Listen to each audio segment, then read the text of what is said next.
You've been doing unbelievable investigative reporting. What have you learned? Well, following my September 12th report, which provided background about the pressure, the mounting pressure that Charlie Kirk was under from pro-Israel forces, from Netanyahu's cutouts in the United States, I gathered more details. The piece, it hit like a sledgehammer. It really caused a lot of, I think it spoke for a lot of people, particularly within the conservative movement, which is changing among the youth on the question of Israel.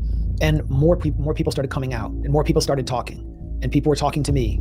And these were people who had knowledge of a tumultuous, stormy meeting held in the Hamptons during the first week of August, convened, according to multiple sources, with knowledge of this meeting, intimate knowledge of this meeting, by the billionaire ultra-Zionist financier Bill Ackman, who was close to Netanyahu and his kind of network in the United States.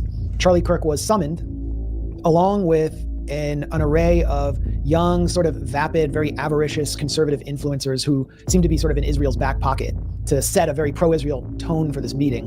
And Charlie Kirk was, according to one source, hammered by Ackman and others for allowing Israel critics, very prominent conservative voices like Megyn Kelly, Tucker Carlson, or the anti-Zionist Jewish comedian Dave Smith to appear at his events. And actually, Charlie Kirk was planning to host many of these same figures again in December, and he had just added to his TPUSA major, I think it's called America Fest in December, the premier critic of Israel in Congress.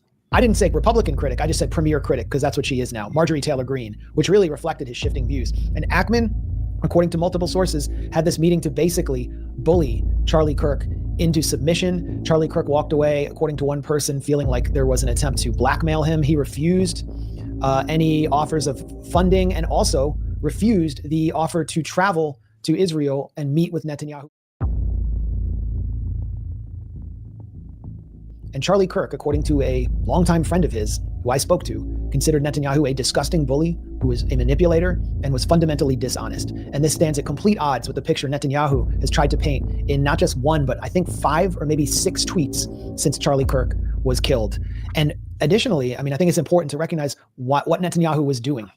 He was trying to do the same thing he did after 9/11, when the Israeli publication Ma'ariv reported in 2008 that Netanyahu said 9/11 is good for Israel. And he thought that he wanted to exploit Charlie Kirk's killing in a way that benefited Israel by pushing a narrative of religious warfare and Islamophobia inside the US. And he blamed Islam and radical Muslims and the left for killing Charlie Kirk before the suspect was even known, before anyone had even been caught.